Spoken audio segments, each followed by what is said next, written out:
Death is easier to perform than domination. To me, death is a gift for those who aren't even worth dominating. Po Bia Traumerei. The history behind the Beastkin is one filled with anger, betrayal, sadness, but also love.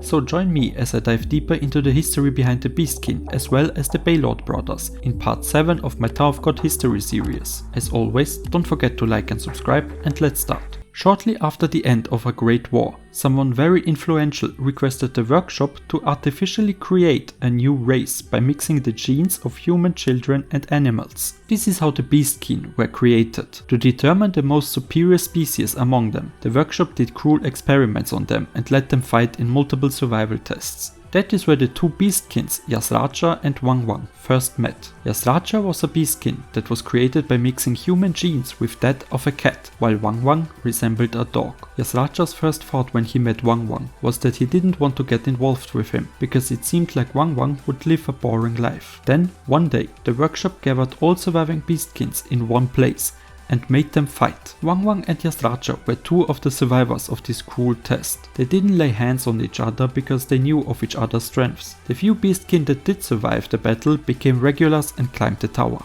WangWang and Yasratcha climbed the tower separately, but not long after they became D-class regulars, they met again. They talked about how neither of them could stay with other regulars in a team for very long, because they were different. WangWang told Yasratcha how he wants to form his own group with someone who has the same conditions as him, and so WangWang started to follow Yasratcha, who was initially against the idea of forming a group, but was ultimately convinced to do so by WangWang. WangWang took care of most of the work for the team, and Yasratcha only got involved if they encountered a tough enemy. Yasratcha was someone who enjoyed being alone, but being with WangWang was convenient and made him feel quite satisfied.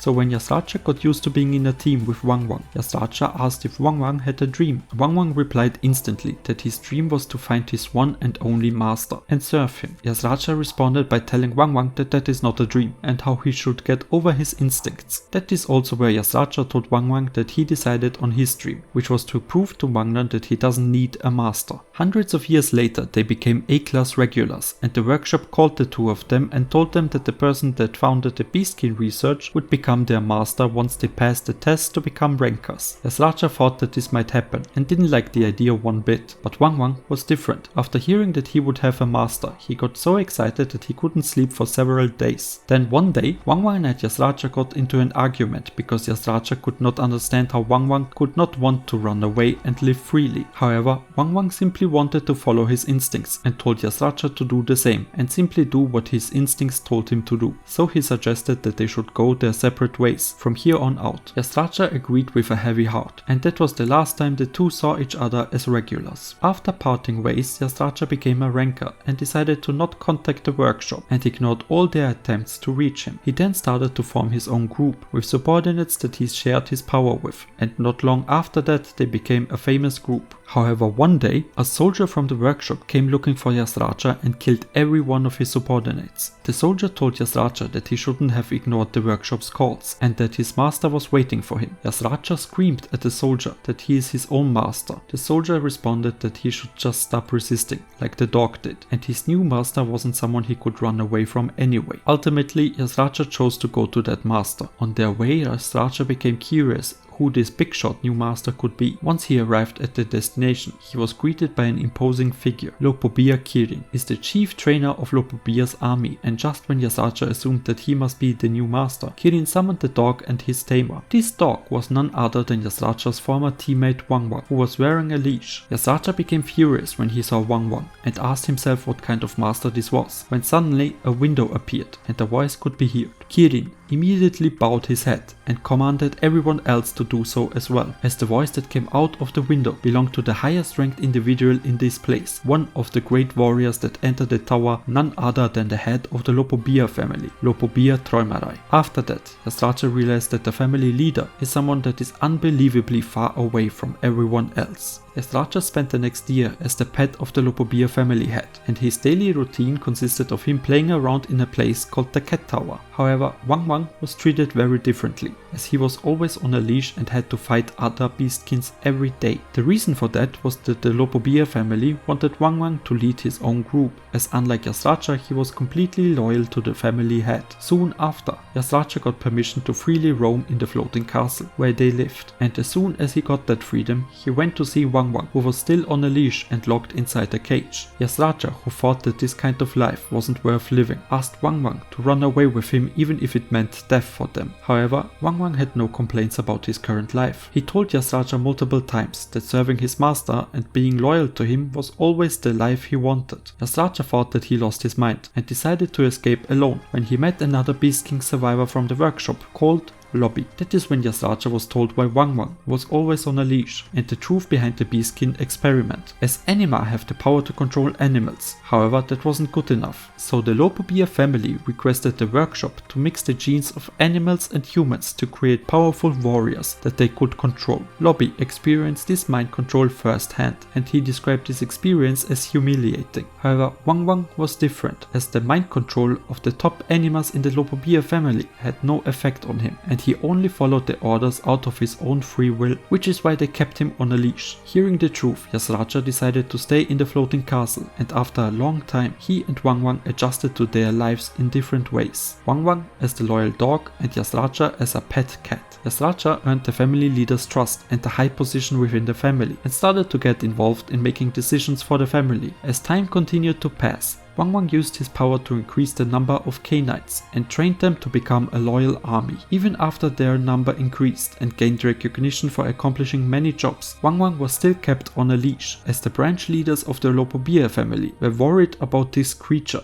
that they couldn't control. They were worried about him gaining too much power, so they chose a woman who would marry WangWang and produce a new heir to inherit WangWang's power. The child was named Doom, and soon after his birth was sent to a training camp where the branch leaders found a way to control his young child's mind. It was decided that this child would one day take over and rule the canines in the future. Yasratcha and WangWang also became stronger, and Yasratcha used his position to make allies within the family. Not long after that, their power and influence became stronger than that of most of the branch leaders of the Po Bia family, to the point where they were involved in big wars. One of those wars took place in the middle area, where the Jihad army tried to get hold of a special creature. That was when Yasratcha first saw the hologram of a man in a red cape. It was the projection of none other than that of the highest being in the tower. It was King Jihad. The thought that King Jihad was watching over this battle was enough to make Yasratcha's blood go wild, and for the first time in a long while, he gave his best in battle, as if to impress the king. As Yasratcha continued to fight, a thought occurred to him. Why would the king himself watch over this battle, and why would the Jihad army have to use this massive army just to capture this one being? When suddenly, this massive creature, tall as a mountain, appeared, the ancient creature Akrinak. As soon as the ancient creature appeared, it used its power to simply freeze everyone's time on the battlefield and make them unconscious. However, Yasratcha managed to open his eyes as a massive hand was approaching him. As soon as Yasratcha saw the hand, his instinct kicked in and he moved out of the way. The ancient creature was seemingly taken aback when this cat moved while in its territory. Akrinak stated that there is another creature here who can overcome his instincts, but refused to do so. The dog didn't even lose his consciousness in Akrinak's territory. Akrinak then said that he is intrigued by them and wants to watch over them more closely. Just then, WangWang realized that the ancient creature stopped the time for everyone and let out a huge scream, which freed everyone on the battlefield from Akrinak's mind control. And just when the battle was about to continue, Akrinak disappeared. And while everyone was celebrating their victory, WangWang was fixated on the crater where Akrinak used to be, as there stood a female beastkin all alone. That beastkin turned out to be Akrinak's host, and her name was Nen Neya. When Yasratcha saw WangWang's puzzled face, he knew that WangWang lost his heart to someone other than his master. At that point, Yasratcha felt jealous for WangWang, who had such a special power, and jealousy for that woman, as she accomplished something that he couldn't do in hundreds of years. But there was another feeling inside Yasratcha. He felt the urge to ruin everything. A few days later, the head of the Po Bia family gave Kirin the order to prepare a suit for WangWang and Nen Neya, as he wished for them to produce a child. When Kirin asked the family head why he would go to such lengths and not simply order WangWang to mate with her, the family head responded that he is simply doing this on a whim. However, Nen Neya is withdrawn and initially does not want to interact with WangWang at all, but later they opened up to each other and developed a relationship. WangWang asked the family leader for permission to go out with her, who allowed them to move around the main house. The two of them spent a lot of time together, and so naturally did Yasratcha. Under the pretense that he wanted to help them with their dates, Yasratcha would often make fun of Nen Neya and asked if anything romantic happened between them. Nen Neya would brush his jokes aside and talk about flowers. This is also when Yasratcha asked Nen Neya to take WangWang away from the family head, as he was sure that she was the only one who could persuade WangWang. Later that day, WangWang was summoned by the family head, who grew tired of waiting for them to make a child. So he gave WangWang the order to mate with her by tomorrow night. WangWang approaches her the next night, when Nen Neya grabs him and asks whether he is doing this because he loves her or if it's because of an order. He says it's because he loved her, as he embraces her. Nen Neya whispered in his ear that he's a liar, but appreciate that he at least lied to make her feel better. The next day, as WangWang looked troubled about his actions, NenNen told him that he did nothing wrong. She said that she didn't care whether WangWang lied to her or not, but she did ask him for a promise. She wanted him to promise that when their baby is born in the future, that he would be able to refuse an order his master gave him. WangWang promised her that he would. Soon after, NenNen became pregnant, and a few months later a baby boy was born. This boy was given the name Yama. Just like Doom, Yama was sent to a training facility. Doom really liked his family and NenNen took care of Doom as if he was her own child, and their happy family life continued for a while, since they truly loved each other. However, a few years later, the family had ordered WangWang to take half the canines to the outer tower and set up a base there. The family leader decided to give WangWang a bit more freedom and freed him of his leash, and also bestowed WangWang with the surname Baylord.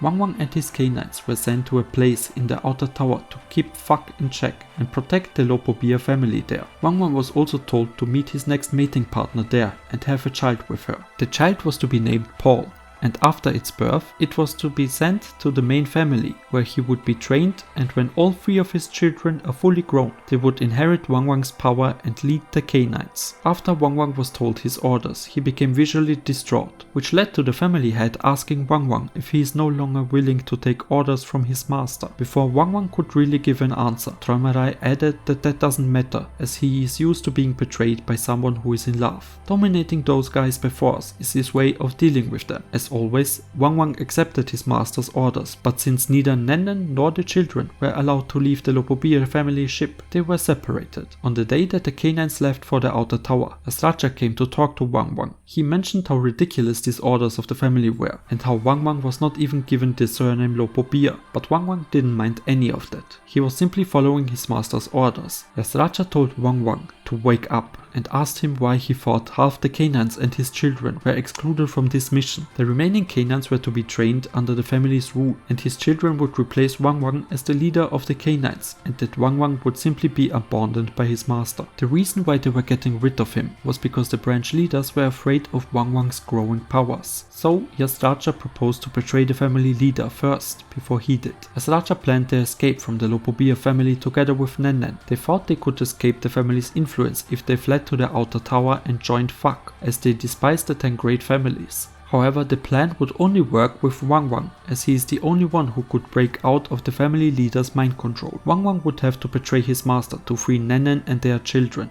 Yasratcha told WangWang that it is time he kept his promise he made to NenNen. They would execute the plan in about a year, once WangWang's new child arrives at the Po Bia family ship. Later that day, Yasratcha talked with NenNen and told her that WangWang seemed pretty reluctant and wasn't sure if WangWang would follow the plan. But NenNen was certain that this was their only option and that WangWang would never betray her. Then, finally, a few years later, the promised day arrived. Po Bia Traumerei just returned visibly irritated from a place called The Nest. He told Kirin that he felt something he hasn't felt in a long time from a mere creature. Anyway, Kirin asked Traumerai if he should send out an army to take care of the canines that are located at the outer tower, now that WangWang's third child has arrived. Traumerai, however, unexpectedly said that he would take care of it himself, as he wanted to make sure that that irritating feeling was completely gone. Kirin then informed Traumerai that Yasratcha asked for an audience to discuss something about the canines. A bit later on, NenNen made her way to the training camp where WangWang's children were. As promised with WangWang, NenNen would escape with the children using an escape route prepared by Yasratcha. They would escape to a place to the outer tower, where they would meet up once WangWang left the Po Bia territory with Yasratcha and the canines. There they could escape the influence of the Po Bia family and finally live their lives as they saw fit.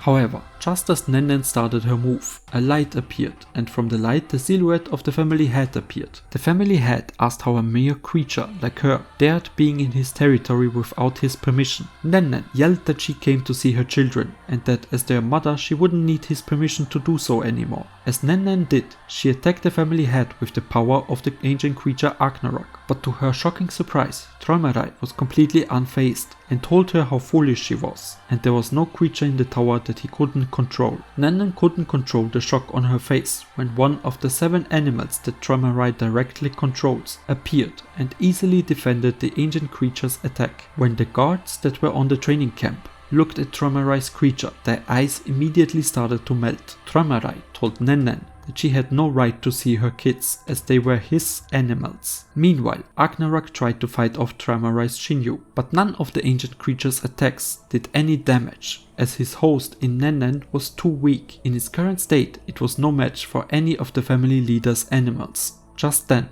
NenNen could hear the family leader's words. Death is easier to perform than domination. To me, death is a gift for those who aren't even worth dominating.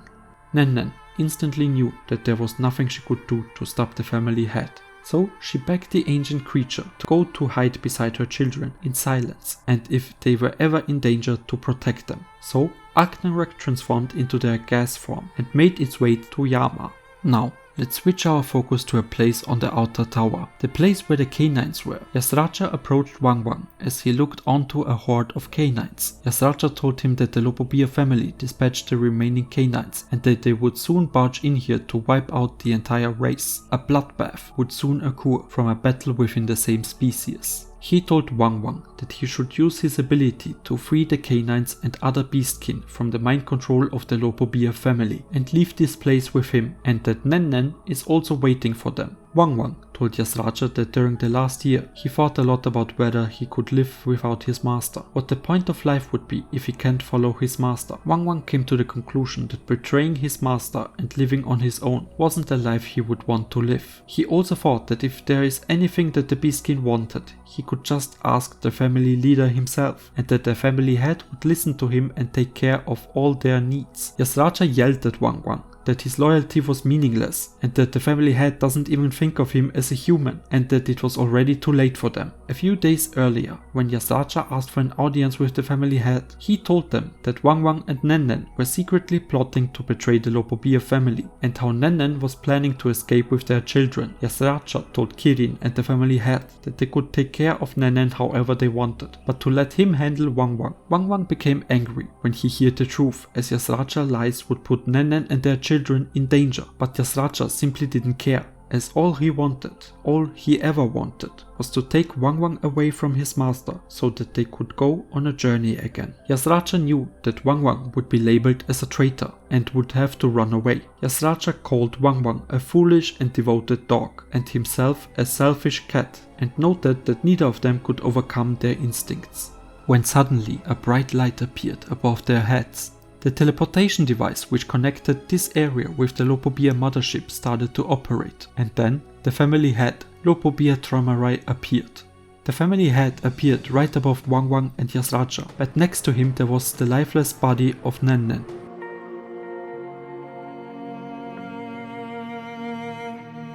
When WangWang saw his loved one impaled by a spear next to his beloved master, WangWang let out an incredible roar, like a wild beast. Traumerai just looked down at him and said, "In the end, you are baring your teeth at me too, dog.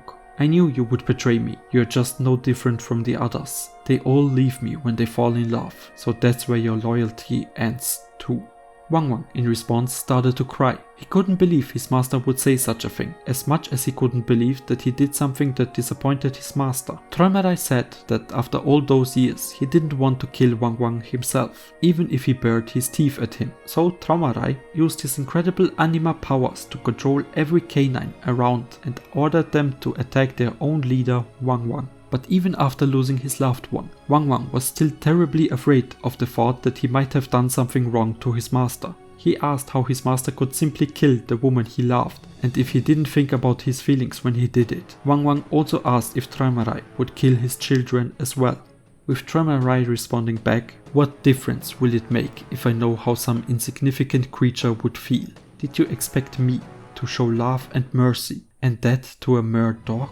That was the moment when WangWang realized that Yasratcha was always right. WangWang always believed that if his master knew how loyal he was, his master would never harm WangWang or his loved ones. But to the family head, the beastkins, the canines, NenNen, and even WangWang himself were nothing more than creatures he could control and toss aside if he felt like it. So WangWang, who wished for nothing more than to serve his master, WangWang, who lost his loved one, WangWang, who heard his master say that he didn't care about his feelings, WangWang, who felt conflicted between his loyalty and rage towards his master, WangWang, who asked his master one final question: "How should I face my death for you to have mercy on my children and the canines?" Traumerai told WangWang that he would allow them to live if WangWang would let himself be attacked from every single canine in the area. He said, "Die with as many scratches on your body as their number, then I will show mercy as you wish."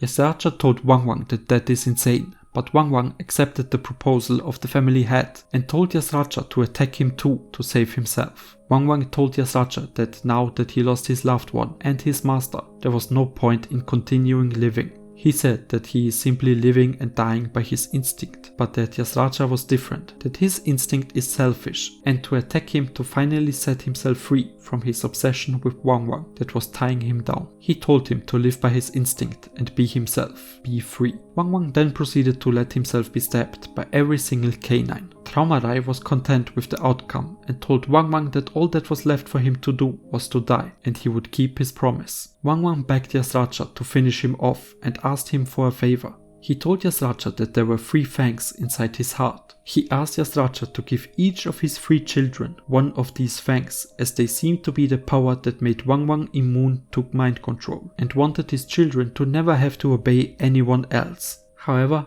Yasratcha had spent so much time with him and simply couldn't do it, so he walked away. But then he suddenly stopped moving away from WangWang and instead approached him. That was when Yasratcha realized that he was no longer in control over his own body, and that Traumerai used his incredible power to control Yasratcha to kill WangWang. And so, without any way for Yasratcha to escape from Po Bia Traumerei's will and no control over his own body, he was forced to kill the only person who ever meant anything to him.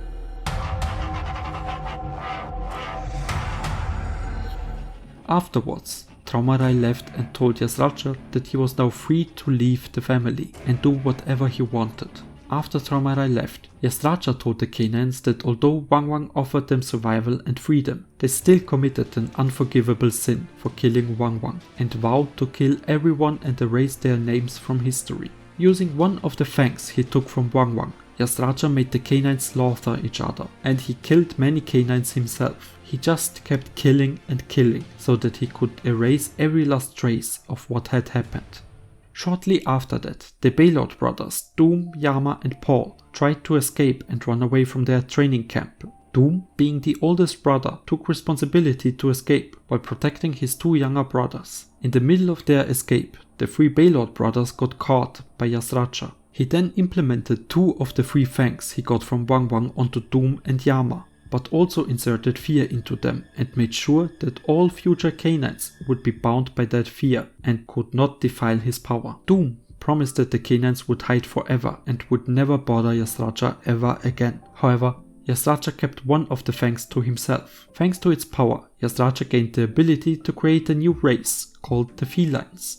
Yasratcha used his freedom and new powers to travel across the tower and gained subordinates. Eventually, Yasratcha joined Shahad's army and gained the position of a squadron commander. Meanwhile, Doom hid the truth from his younger brothers, and Yama and Paul grew up without knowing their dark past. Over time, Doom, Yama and Paul all became high rankers, and Doom was considered their leader. They followed Doom's leadership due to his natural talent for leading a pack. Doom used his special power to artificially create new canines by turning humans or other species into canines, and eventually created their own army. As time went by, Yama became increasingly more annoyed about Doom's attitude, method and leadership. Doom became very irresponsible and never cared for the canines. To Doom, they were nothing more than a disposable army. This army consisted of canines who were created thanks to Doom's powers, and eventually grew so big that Doom never felt like he had to train. Furious and tired with Doom's laziness and his incapability to lead the pack, Yama decided to improve his strength by training alone endlessly every day to become the strongest of the canines in order to protect the pack. Over time,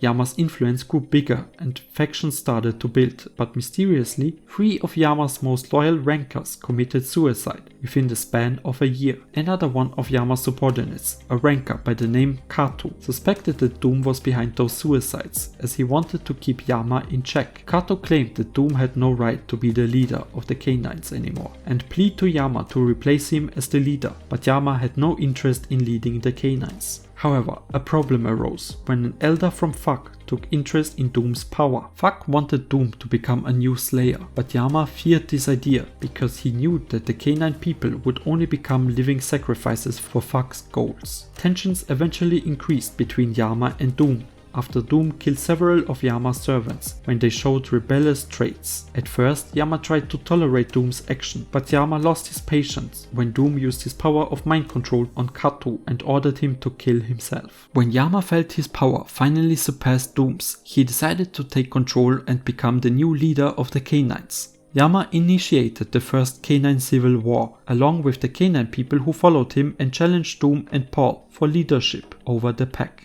It was a long, grueling fight between Yama and Doom, which left most of the canines dead. Surprised with Yama's growth, Doom tried to negotiate with Yama, but Yama decided to use his power of full transformation. Yama's secret power turned the tides of the war, and he was finally able to beat his older brother. However, even after Doom's defeat, Yama was left with a huge problem. He did not have the ability to share the canine's power to other species, like Doom did, and the damage from the war with Doom and Paul had also killed most of the canines. Leaving the canines on the brink of extinction without Doom to share his power, left with no other choice, Yama did not kill Doom because he needed his special power to create canines, and just sealed him deep below in an underground facility of the cage after he ripped Doom's heart out. Paul was kicked out and exiled by Yama from the cage. Yama decided to ask Fuck and the workshop for help and promised he would lend his power to their goats and become their new slayer. In exchange, Yama asked them to create a special device that could harness Doom's power in order to create a new generation of the canine people. Unlike Doom, Yama did not use Doom's power to create canine people as sacrifices to become soldiers of Fuck, but he created artificial and soulless combat dogs as replacement. Yama also created a lie about him being the source of the power of the canines to maintain peace. And with that, we have finally reached the end of part 7 of my Tower of God history series. This was a very exhausting and long part, and I worked for months on it. So please, if you enjoyed this video, then leave a like and subscribe to my channel. Also check some of my other content out as well. In part 8, I will finally get to talk about my personal favorite character, White. But until then, thank you for watching, I'm Dennis and I hope to see you again. Bye!